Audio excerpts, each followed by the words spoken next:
Hello students, class 12th accountancy chapter number 4 सम number 8 मैं आपको explain कर रही हूँ। ध्यान दीजिएगा।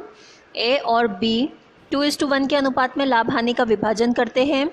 सी के प्रवेश के पश्चात ए, बी तथा सी क्रमशः 3:1 के अनुपात में लाभ हानि बांटते हैं। सी ख्याति के लिए 3,600 रुपये देता है। बताइए कि फर्म की कुल ख्याति कितनी थी तथा पुराने भागीदारों ने किस अनुपात में अपने अधिकारों का त्याग किया। A, B distribute profit and loss in the ratio of 2:1. A, B and C decided to share profits and losses in the ratio of 3:1 respectively after admission of C. C gives rupees 3,600 for goodwill. State the total goodwill of firm and in which ratio the old partners have left their rights. तो basically इस सम में हमें जो calculate करने को बोली है दो चीज़ें बोली हैं जो हमें कैलकुलेट करनी है। First thing total goodwill of firm and second thing sacrificing ratio of A and B.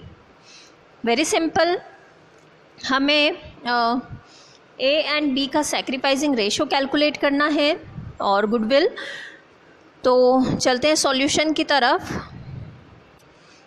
First of all sacrificing ratio का जो फॉर्मूला है वो मैं आपको याद दिला दूँ। Sacrificing ratio is equals to old ratio minus new ratio. तो हम ए एंड बी का सैक्रिफाइसिंग रेशो फाइंड आउट कर लेते हैं थ्रू दिस फॉर्मूला।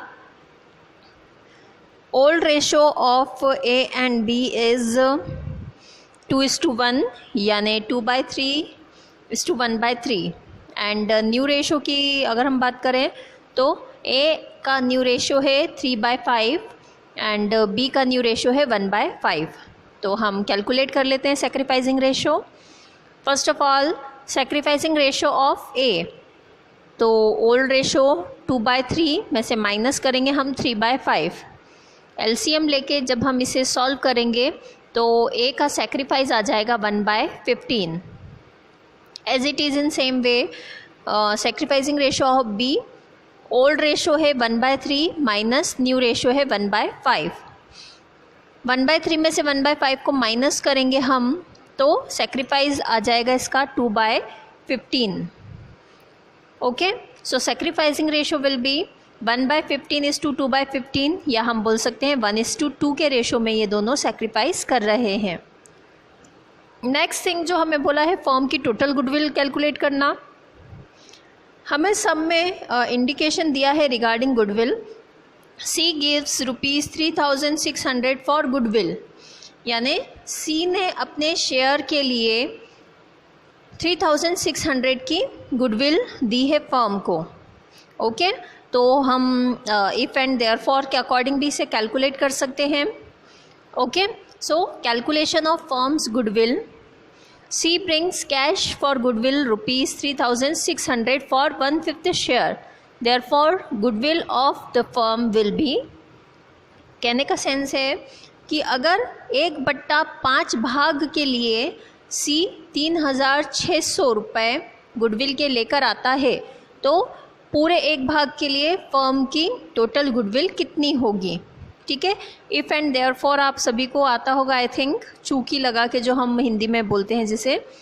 ठीक है, तो फर्म की टोटल गुडविल हो जाएगी 3,600 इंटू 5/1 यानी 1/5 को हम रिवर्स कर देंगे तो 5/1 हो जाएगा। तो 3,600 इंटू 5 फर्म की टोटल गुडविल आ जाएगी हमारी 18,000 या 18,000 रुपये। ओके, तो ये आ गए हमारे दोनों answer. Sacrificing ratio 1:2 and total goodwill of firm 18,000 rupees. Hope so आपको समझ में आया होगा। Thank you.